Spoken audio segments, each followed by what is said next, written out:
Teu Espírito, tudo que tem dito a nós, venha se cumprir, e não seja preciso que se levante outra geração. E varavante venha sobre nós e realize o teu querer. Geração de adoradores, queremos ser sacerdócio santo para te oferecer o perfeito louvor. E em nossas vidas fluir o teu poder. Para você invocar o nome do Senhor, não precisa de muito enfeite. Para você invocar a presença do Senhor, basta você ser sincero de coração, louvá-lo com todo o coração, pregar sobre a sua palavra de todo o coração. Você invoca o nome do Senhor. Eu me lembro que aqui mesmo na minha casa, eu louvei esse louvor que eu louvei agora, e os irmãos estavam aqui e foram todos tomados aqui na minha casa pelo Espírito Santo de Deus. Um profetizava, outro falava em língua, e foi um poder grande, um poder muito grande do céu. E hoje a gente vê que antigamente era assim, antigamente não tinha playback, não tinha muito enfeite, e os vasos louvavam na oração, no culto de oração, e o poder de Deus caía. E hoje, com todo enfeite, com toda boniteza de playbacks e enfeite, a gente vê que os vasos louvam e a igreja é só assistindo. Aquele vazio, aquele silêncio, parece que até é um ambiente de funeral, mas a gente vê que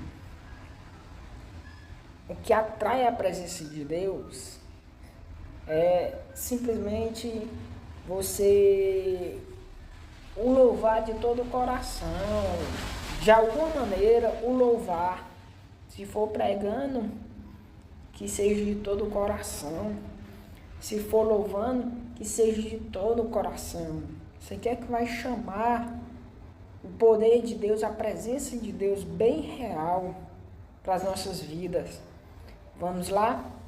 1 Reis, capítulo 22, versículo 20. O Senhor fez uma reunião na glória, na sua glória, e se apresentou vários anjos.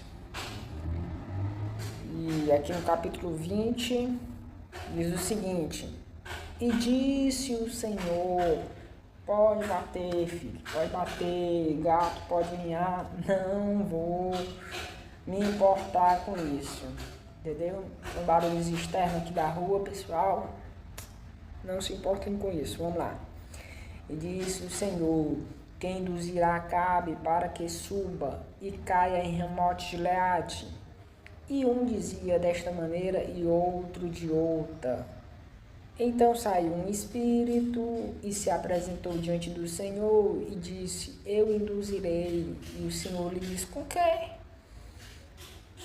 E disse ele: eu sairei, serei um espírito de mentira na boca de todos os seus profetas. E ele disse: tu induzirás e ainda prevalecerás. Sai e fazes assim.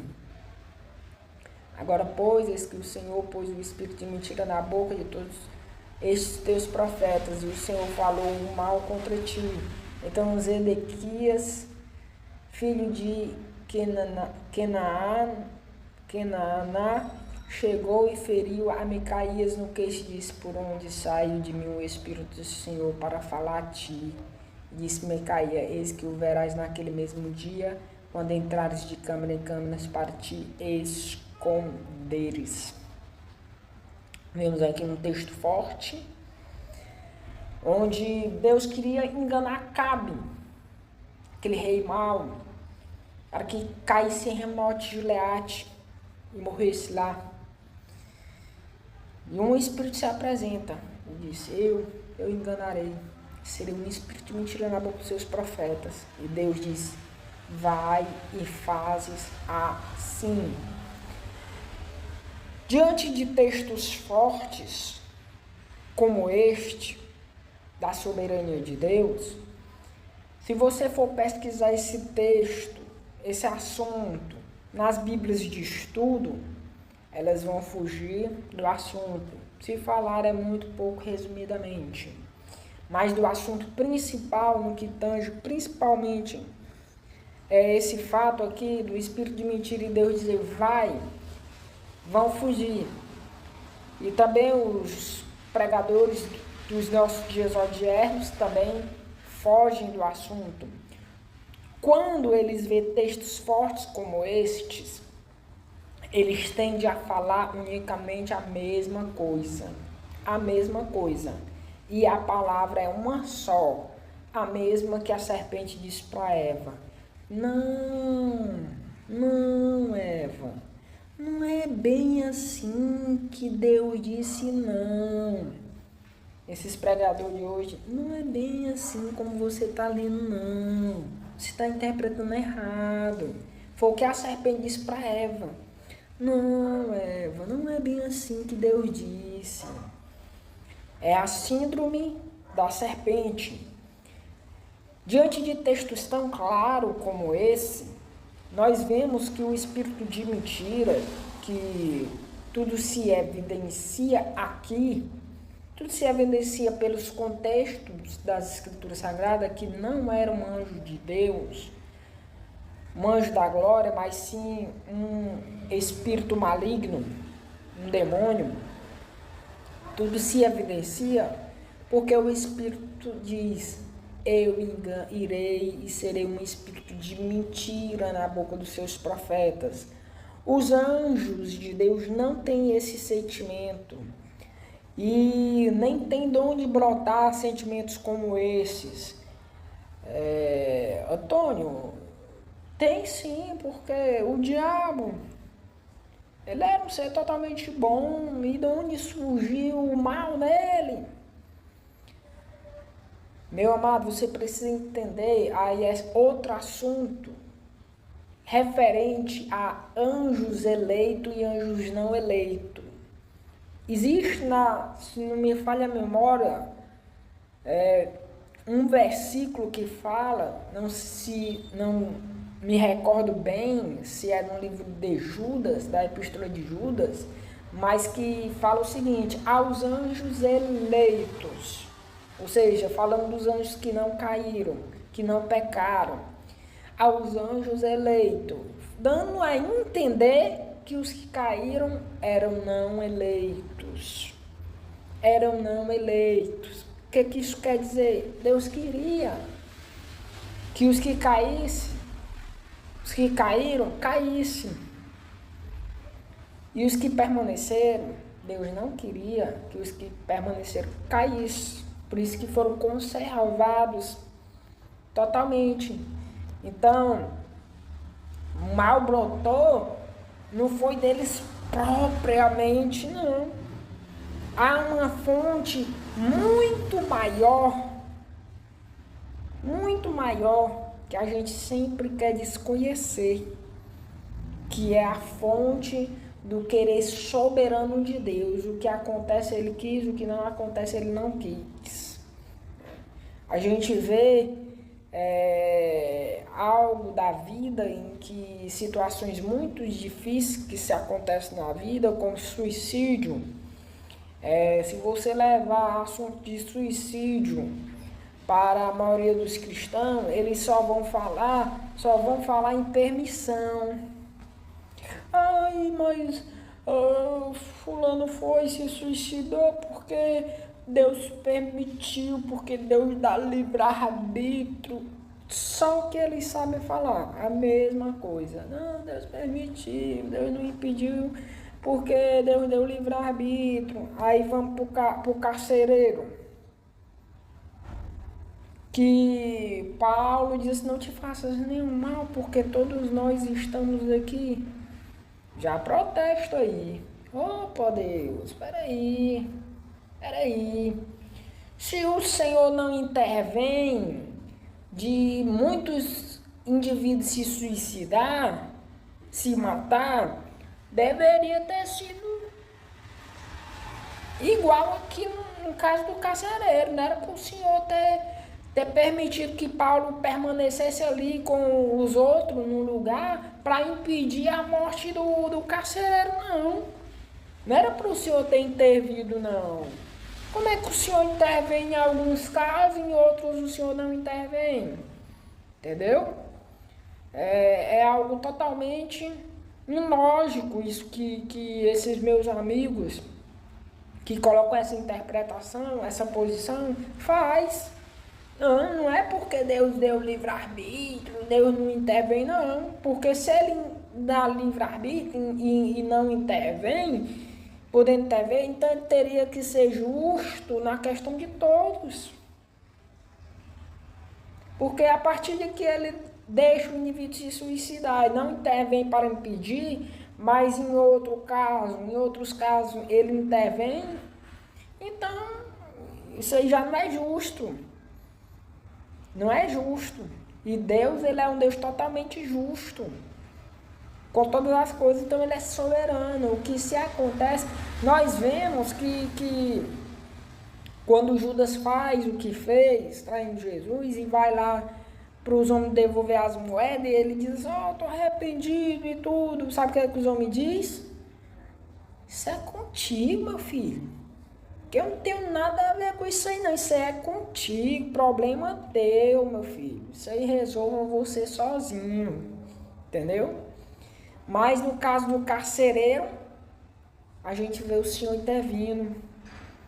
Se Deus quisesse ter impedido Judas de ter se matado, ter operado grandemente, ele teria usado alguém até mesmo com a força física e teria ido lá em Judas, dado um mata-leão. Não, Judas, você não vai fazer uma coisa dessa.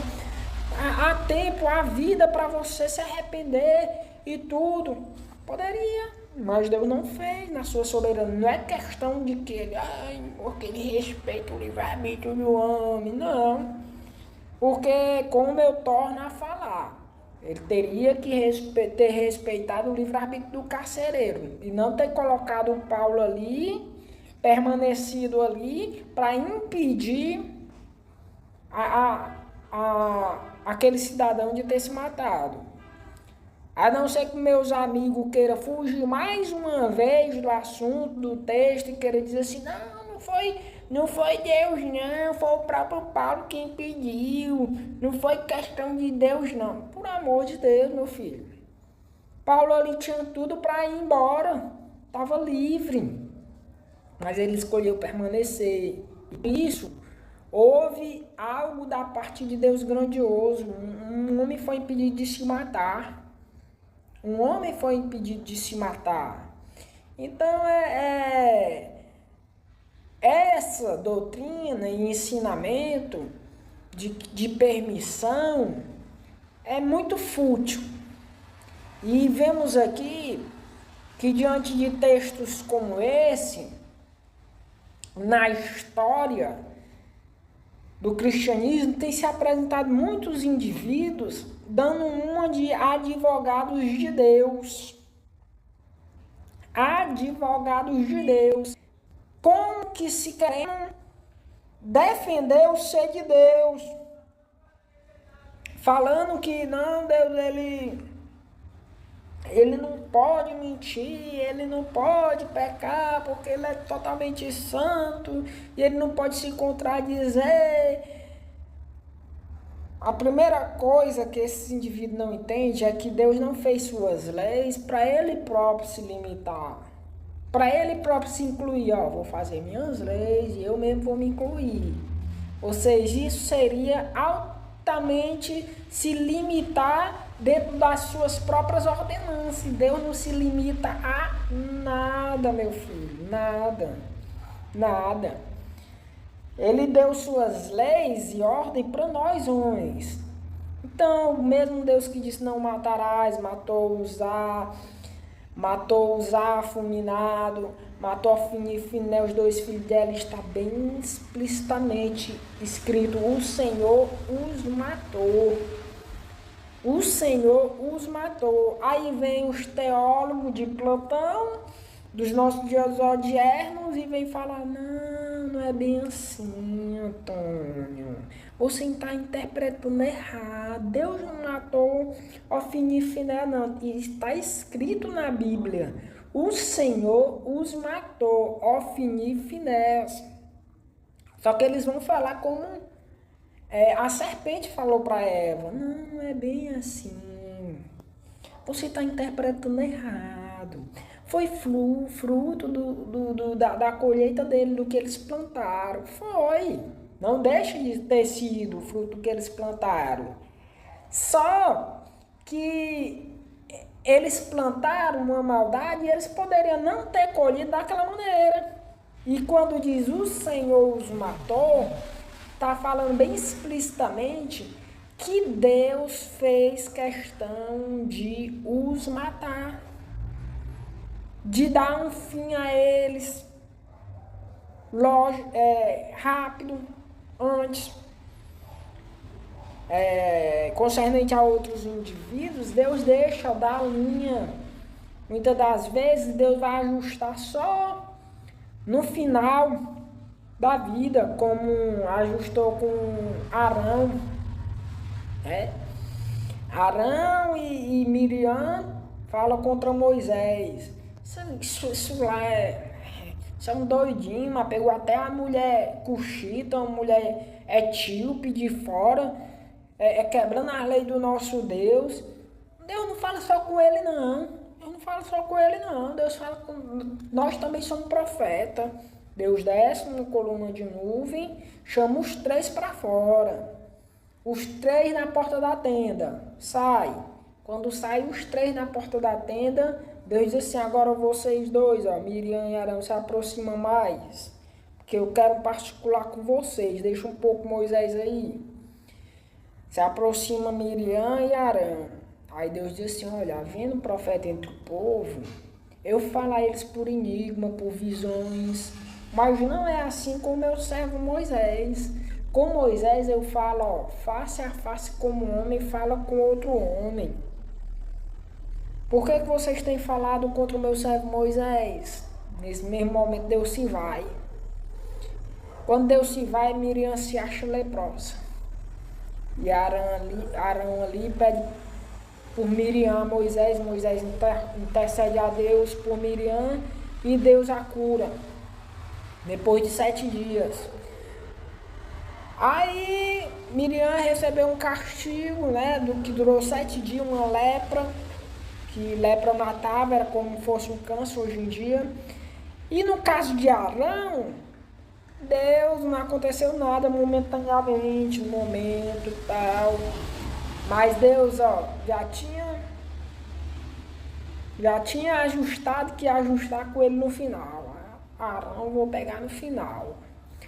Aí quando ele estava no término dos seus dias, Deus já sentia essa estola sacerdotal aí, pode tirar.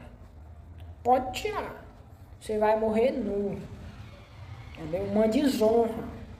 Era uma desonra para ele. Então, nós vemos que Deus, ele é um Deus soberano. Soberano, está bem explícito aqui que o Senhor quis enganar Cabe realmente dessa mesma maneira. É tanto que Deus diz assim, com quê?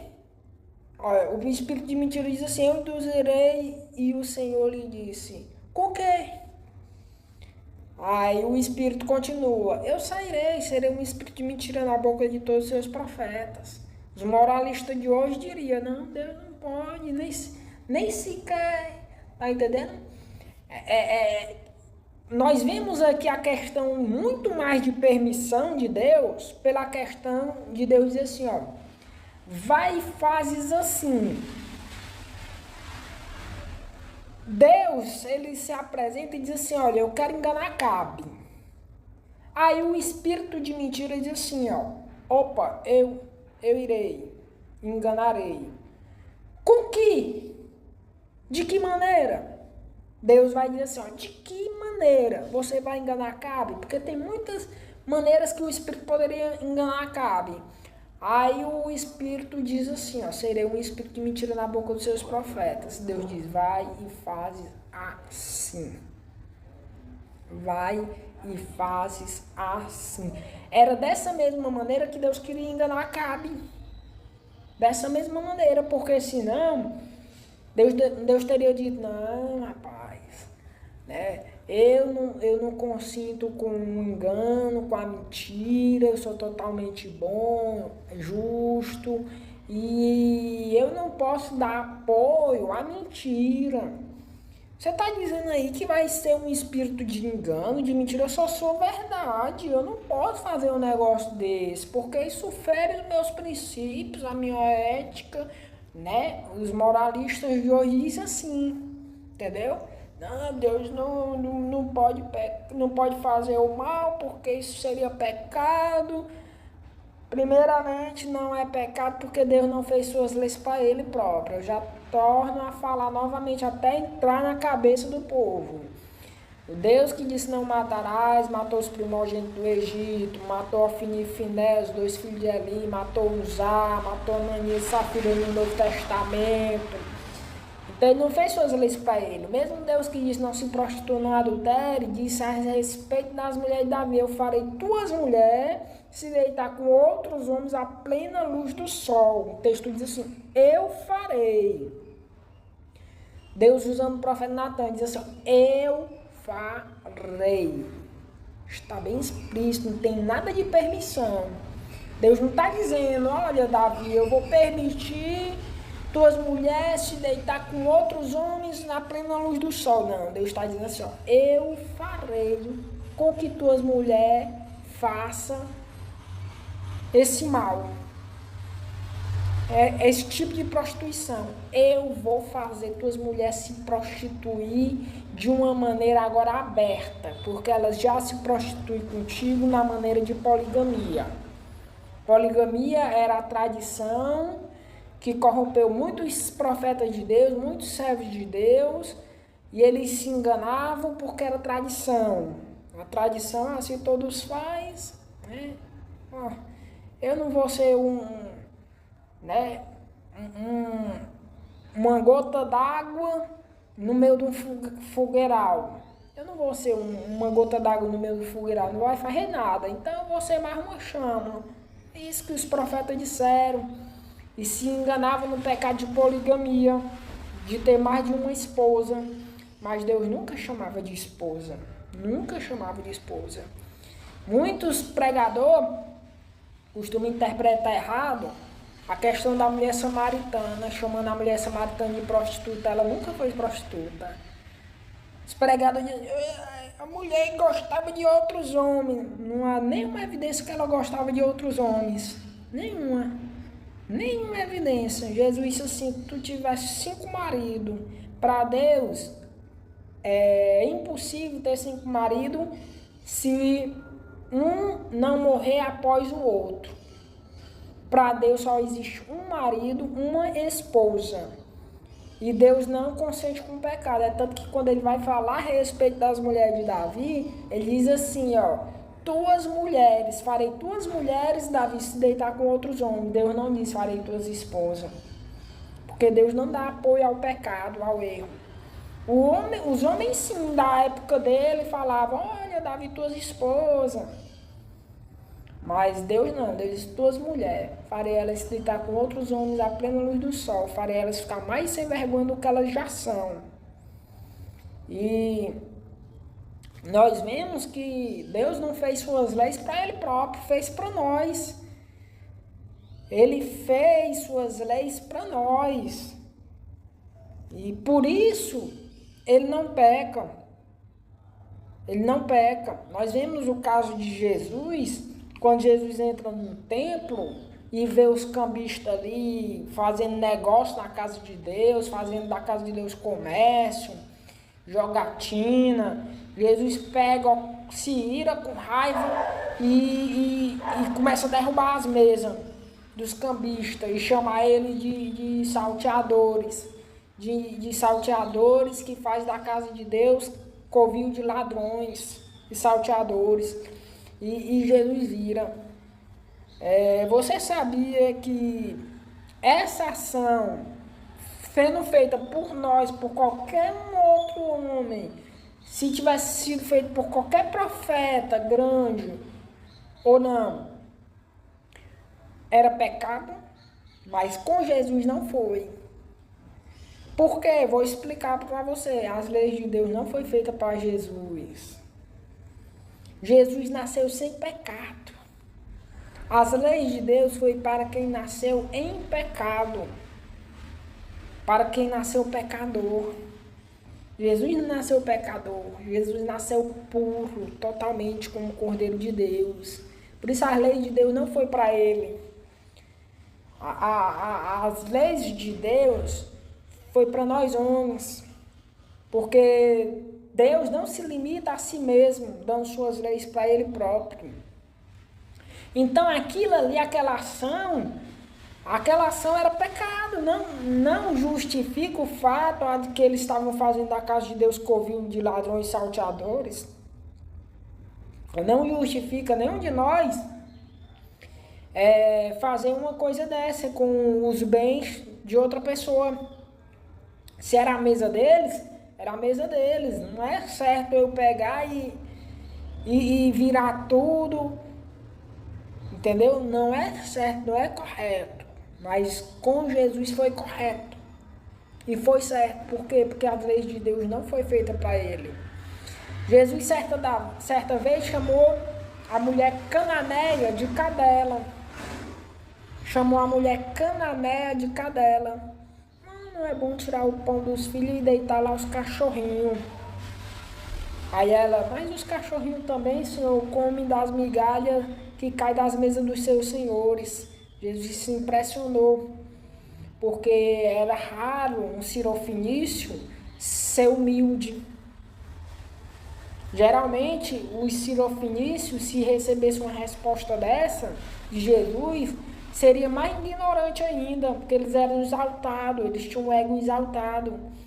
E por isso Jesus disse, nunca vi fé tão grande em Israel. Porque Jesus se impressionou, sabia que aquela mulher era sirofenícia, era orgulhosa, mas houve um quebrantar de Deus na vida dela. Senhor, até os cachorrinhos comem das migalhas que caem dos seus senhores. E Jesus chamou aquela mulher de cadela, era indiretamente, de certa maneira. E era pecado. Se fosse qualquer um de nós, eu chamar uma pessoa de cadela, é um desrespeito. Tudo que não é puro, verdadeiro, é pecado.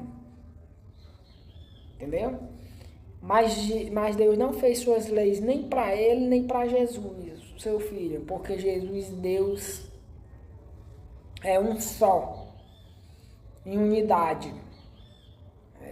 São pessoas distintas, Deus é uma pessoa, o Espírito Santo outra, Jesus outra, porque todos têm traços de pessoas, sentimento, chora, ri, se alegra. No entanto, nós vemos que esse é o ser de Deus que muitos procuram esconder, que muitos procuram não revelar, porque se deparam com algo que é da parte de Deus, do ser soberano de Deus, e eles negam. Por que eles negam? Porque eles acham que isso é fazer apologia ao pecado. Não, rapaz, isso aí, então isso é fazer apologia ao pecado. Então, entendeu? Então quer dizer que eu posso ser um falso profeta e ainda ser um falso profeta usado por Deus, da parte de Deus? Pode. Diante de textos como esse, pode. Só que qual é o diferencial que me diferencia de que eu não faço apologia ao pecado, mesmo falando isso, quando eu falo dos frutos das ações, quando eu falo das consequências. Veja o seguinte, Deus chama o rei Ciro, aquele rei ímpio, de meu servo. Por que Ciro foi servo de Deus? Porque Ciro, ele maltratou o povo de Deus, escravizou o povo de Deus e maltratou muito durante algum tempo, e Deus já procurava castigar o seu povo. E ali começou a observar Ciro fazendo aquilo ali. E aí Deus disse assim, ó, ele já está fazendo o que eu quero. Eu quero castigar o meu povo, para o meu povo aprender a não errar contra mim. E o meu povo já está sendo castigado duramente por Ciro. Ciro é meu servo, ele está fazendo o que eu quero. Só que mesmo assim, eu não vou livrar ele das consequências que ele está fazendo, não. Só porque ele está fazendo o que eu quero, não. Porque eu falei na minha palavra que o homem vai colher o que ele plantou, ele vai colher o que ele plantou. Ele está fazendo mal, ele vai colher o que é mal. Aí aqui eu vejo o seguinte, eu começo a perceber que há dois tipos de servo de Deus. O servo de Deus que é um agente do bem, que obedece a Deus nos mandamentos.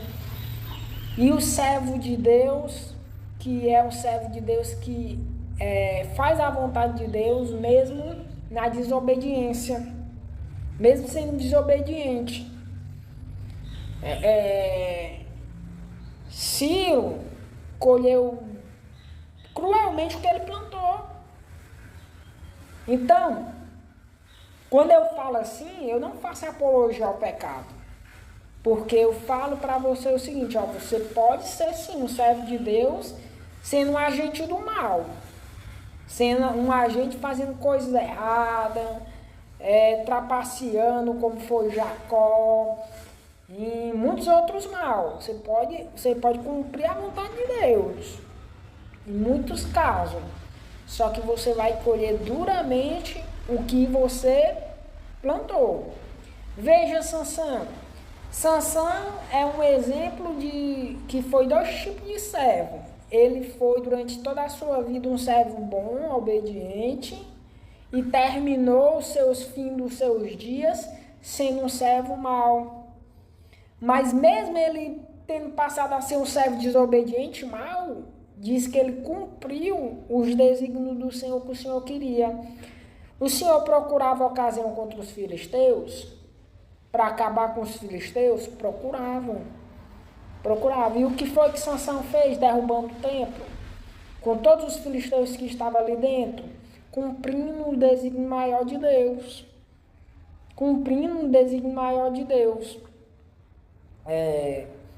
Na sua vontade agradável, Deus ele não se agradou no fim que Sansão teve, um fim triste.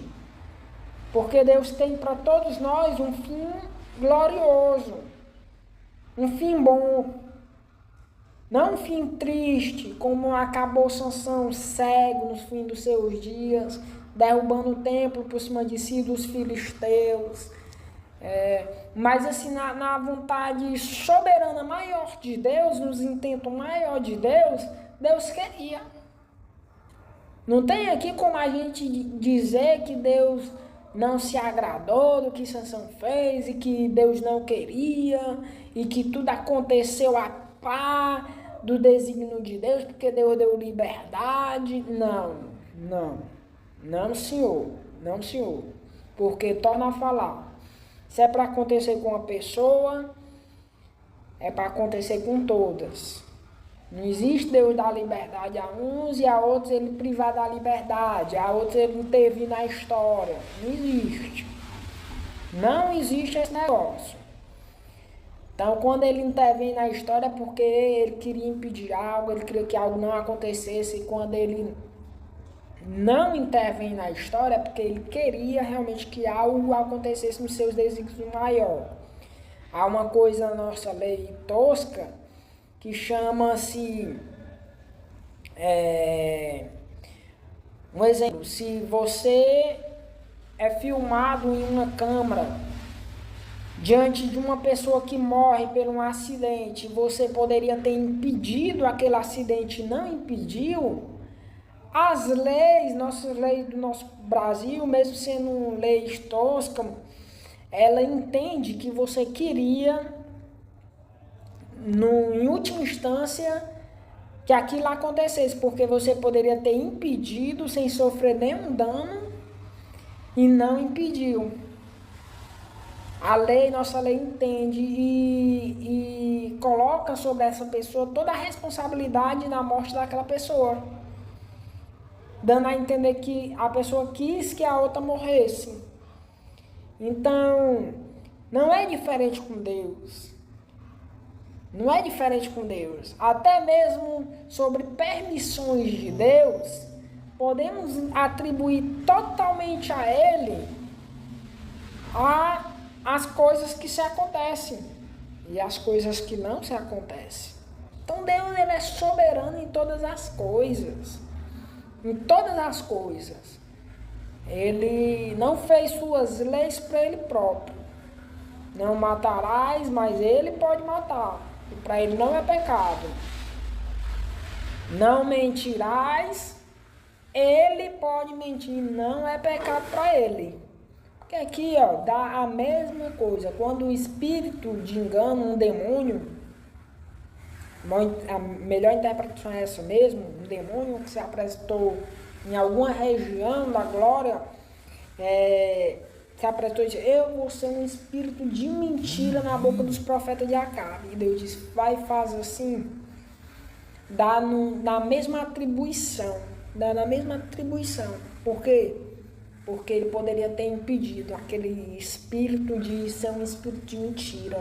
Não, eu com meu poder eu vou impedir, porque eu sou um Deus só verdadeiro, sou um Deus só bondoso, só misericordioso. Eu aqui me coloco igual Elias, lá diante dos profetas de Baal, zombando desses pregadores de hoje em dia, né? Que Deus não pode sofrer o ser de Deus não pode mentir, Deus não pode errar, porque Deus é só bondade. Eu me coloco aqui no mesmo contexto do profeta Elias, entendeu? O Deus de vocês é um Deus, sim, carinhoso. É um Deus só de rosa pink, branca da paz, só. Mas vamos para Romanos 11, 22. Considera, pois, a bondade e a severidade de Deus. A bondade e a severidade de Deus. Esses crentes que colocam Deus como um sim carinhoso, né? Eles só consideram a bondade de Deus. Eles não consideram a severidade. Eles não consideram. Tudo que é mal, terremotos, maremotos, eles querem dizer que isso é consequência do homem. Não, porque o homem danificou a camada de ozônio e tudo, as experiências deles. Entendeu? Mas a verdade é que, como disse Charles Spurgeon, se não me falha a memória, ou foi Lutero, que disse assim: até essa poeirinha que voa e a gente não consegue ver a olho nu, que alguns historiadores chamam do pó da terra, até essa poeirinha está sob o controle absoluto do grande ser de Deus, infinito ser de Deus. Do infinito ser de Deus. Então, quem somos nós para dizer o que Deus pode e não pode fazer? Deus, ele é soberano, ele é grandioso. Então, Romanos 11, 22, eu termino essa mensagem: considerar a bondade e a severidade de Deus. Para com os que caíram a severidade, mas para contigo a benignidade, se permaneceres da benignidade de Deus. De outra maneira, também tu serás cortado, para que assim não prejudique toda a árvore. E Deus é um Deus grandioso, ele é um Deus bondoso, mas ele é um Deus severo. Ele é um Deus que pode fazer o mal sim. E não estará pecando com tudo isso, porque ele não fez suas leis para ele próprio, ele fez suas leis para nós. Quando nós mentimos, quando nós quando nós matamos muitas das vezes também com a palavra, quando nós erramos, descumprimos as ordens dele, nós estamos pecando. Mas quando ele resolve descumprir as leis que fez para nós, fazer contra a lei que diz para nós, não matarás, mas ele mata, para ele não é pecado, não é errado. Não é errado. Porque ele não fez suas leis para ele fez para nós. Nós mentindo, nós errando, nós estamos pecando, mas ele não. Então fica na graça e na paz do nosso Deus Pai, do Senhor Jesus Cristo. Amém.